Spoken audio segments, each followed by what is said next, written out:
पूरे श्रोता भाई बहनों से केवल इतना सा निवेदन है कि जिस भूमि को, जिस मकान को, जिस जमीन को, जिस जायदाद को आप बनाना चाहते हैं, जिस प्लाट को आप निर्मित करना चाहते हैं, कई कई घर ऐसे किराए के मकान में रहते थे तो अच्छे रहते थे, जब से घर बनाया प्रवेश करा तब से रो रहा है। 25 बार वास्तु शास्त्री वालों को बुला लिया, उसने यहाँ से सीढ़ी तोड़ दो, यहाँ से बना दो, यहाँ बाथरूम तोड़ दो, यहाँ से बना दो, ये पीछे से रास्ता कर दो, यहाँ से बना दो। ईमानदारी से कहना, पहले के समय में क्या वास्तु शास्त्री होते थे? नहीं। घर के बुजुर्ग कहते थे यहाँ कमरा बना दे बेटा, बेटा कमरा बना देता, यहाँ रसोई घर बना दे बेटा। घर के बुजुर्ग कहते थे वहां कमरा बनता था, घर के बुजुर्ग कहते थे वहां पर भोजन बनता था। उसके बाद भी उनके घर में शांति होती थी, फिर भी उनके घर में समृद्धि होती थी, लक्ष्मी की कोई कमी नहीं होती थी। कमाते कम थे पर ऐश की जिंदगी जीते थे, सुखमय जीवन जीते थे। आज के जमाने में बेटा कमा रहा, बहू कमा रही, पोता कमा रहा, पोती कमा रही, दादा कमा रहा, सारा घर कमा रहा है, उसके बाद भी सुख और समृद्धि और शांति नहीं है, उसके बाद भी आनंद की अनुभूति नहीं है, उसके बाद भी हमेशा रोना केवल सुख का होता है। जरा सा घर में 4 लोग रह रहे हैं पर चारों के मुंह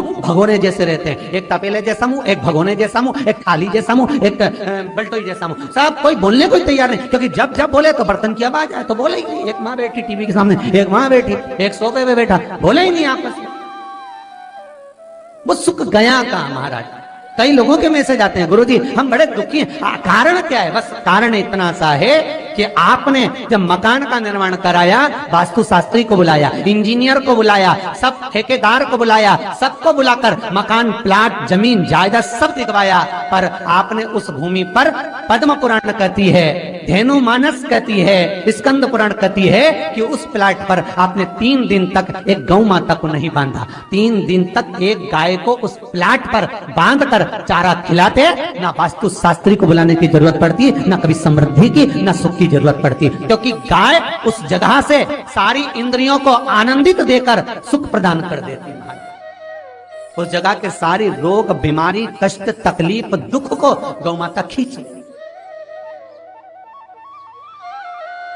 गौ माता जैसी जगत में कोई नहीं हो सकता। हाथ में घड़ी नहीं बांधती गौ माता, पर 4 बजे आपके यहाँ रोटी मिलती है तो 4 बजे खड़ी मिल जाती है। 3 बजे भोजन मिलता है तो 3 बजे आपके दरवाजे पे मिल जाती है। 1:30 बजे भोजन दोगे तो 1:30 बजे ही मिलेगी। 1:20 पे दोगे तो 1:20 पे ही मिलेगी। कोई घड़ी नहीं बांधती, फिर भी समय पर आ जाती है। क्यों? क्योंकि भगवान ने उसको ऐसा बनाया है, 33 कोटि देवताओं ने उसमें ऐसा विराजमान कर दिया है कि जगत का वो कल्याण कर सकती है। उसका एक एक अंश जीव का कल्याण करने वाला है, एक एक अंश जगत का उद्धार करने वाला है।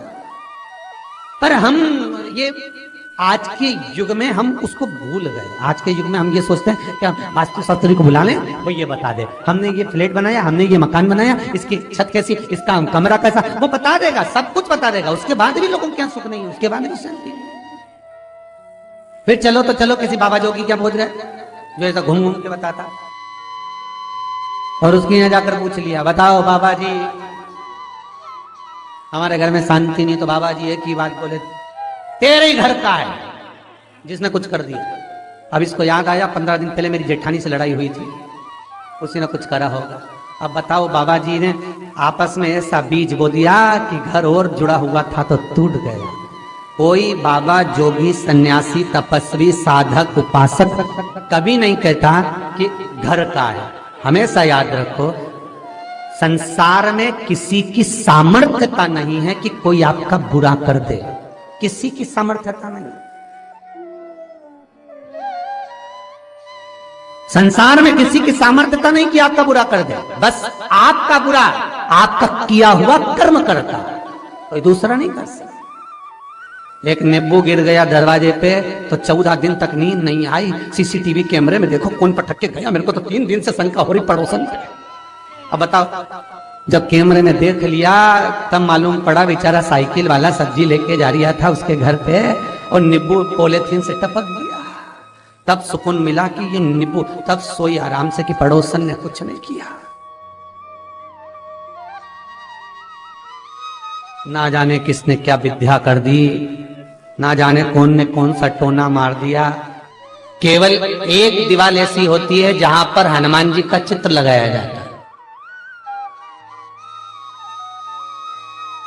चाहे तुम पर्वत उठाने वाला चित्र लगाओ हनुमान जी का, चाहे बैठे हुए लगाओ, चाहे रामायण पढ़ने वाला लगाओ, चाहे लंका दहन करने वाला लगाओ, चाहे राम नाम जपने वाला लगाओ, चाहे लक्ष्मण को संजीवनी देने वाला लगाओ, चाहे मौन मुद्रा में लगा दो, चाहे स्तुति में लगा दो, चाहे भजन में लगा दो, हनुमान जी का कोई भी चित्र लगता है तो ना पूरब में लगेगा, ना पश्चिम में लगेगा, ना दक्षिण में लगेगा। हनुमान जी का अगर चित्र लगता है तो उत्तर की दीवार में दक्षिण को देते हुए लगता है, केवल एक ही स्थान।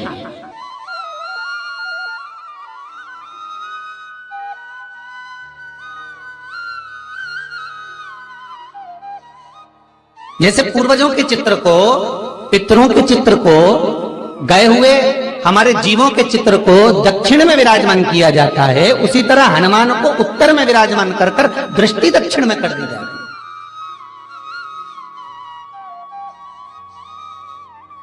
घर में हनुमान जी के जितने फोटो होते हैं उसको केवल दक्षिण दिशा में लगा और उत्तर दिशा में लगा बिठा देते हैं, और दक्षिण की ओर उनकी दृष्टि होना चाहिए, दक्षिण की ओर उनका मुख होना चाहिए।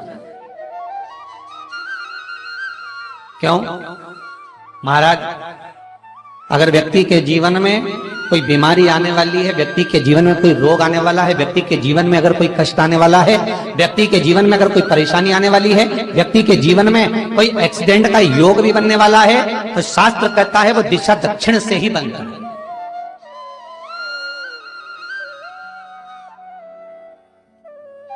ये दक्षिण जो दिशा है ये यम की दिशा है। यहां संपूर्ण परिवार के साथ यमराज अपने आनंद में निवास करता है। और जब हमारे घर में, हम ये नहीं करें कि आप हनुमान जी का फोटो लगाओ, हम ये भी नहीं करें, आपके घर में हो और आपने अगर विराजमान कर रखा है किसी दिशा में, तो हमारा तो निवेदन रहेगा, अभी तक आपने अगर जैसा रखा पर एक बार दिशा बदल कर देखना कि रोग, बीमारी, कष्ट, दुख, तकलीफ में आपको लाभ मिला कि ना।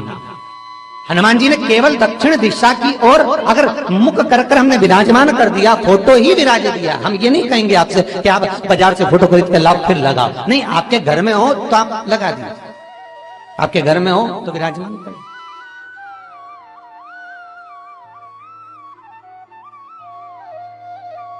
अच्छा, कितनी विपरीतता है वो भी आप जरा जानिएगा महाराज, कि शंकर भगवान के ऊपर जो जल चढ़ाया जाता है उसकी जलाधारी उत्तर में जाती है।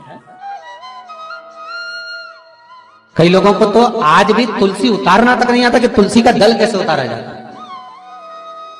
कई जगह तुलसी के क्यारे के नीचे शंकर जी का शिवलिंग रख दिया जाता है महाराज। नहीं है ध्यान, बस चल रहा है स्मरण।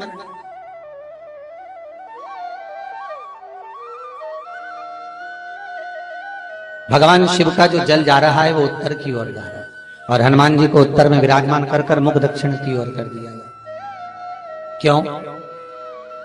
प्रबल दिशाओं में उत्तर और दक्षिण महाराज, ये जो दो दिशाएं, इनको साधने के लिए कोई देवता आगे नहीं आता। अगर इन दिशाओं को कोई साधने वाला है तो केवल एक देवाधिदेव महादेव ही हो सकता है। काल का हरण करने वाला वो महाकाल ही हो सकता है। शंकर का ही एक अवतार है हनुमान जी महाराज, रुद्र अवतार महाराज। हनुमान जी से कहा तुम दक्षिण की ओर दिशा पर संभालिए। शिव जी कहते हैं मेरा जल जब उत्तर की ओर जाएगा तो इस दिशा को मैं संभालू, चिंता ना करिए। किसी लड़का और लड़की का विवाह नहीं हो रहा, 30 साल हो गए, 32 साल हो गए, 34 साल हो गए, लड़का लड़की का विवाह ही नहीं हो रहा। बहुत टेंशन है माता पिता। कोई मंगली है, कोई मांगलिक है, थोड़ा ढीले कम करो, प्लेन रखो। कोई मांगलिक है, कोई मंगल है, संबंध हो ही नहीं रहा। बहुत प्रयास कर रहे हैं, बहुत। 4 दिशा का स्मरण करिए, पूर्व पश्चिम उत्तर दक्षिण का। हथेली पर आटे का दीप लगाइए, घी भर लीजिए और 4 बत्ती उसमें अलग अलग रख लीजिए महाराज। थोड़ा सा पीला चावल हल्दी में कर उसमें डाल लीजिए। जो लड़का और लड़की का विवाह करना उसी के हाथ में देना है। और देव उठनी एकादशी के दिन, जिस दिन देवता उठेंगे, जिस जगह पर तुलसी शालिग्राम का आप पूजन करते हो, गन्ने के नीचे, ईख के नीचे, तुलसी का क्यारा रखकर पूजन करते थे। वहां पर भगवान शिव और भगवान नारायण का नाम लेकर उस दिए को रगवा दीजिए और वहीं पर हल्दी का तिलक उस लड़का या लड़की का कर दीजिए और उसके हाथ में थोड़ी सी हल्दी लगा दीजिए। महाराज 2.5 महीने 3 महीने तो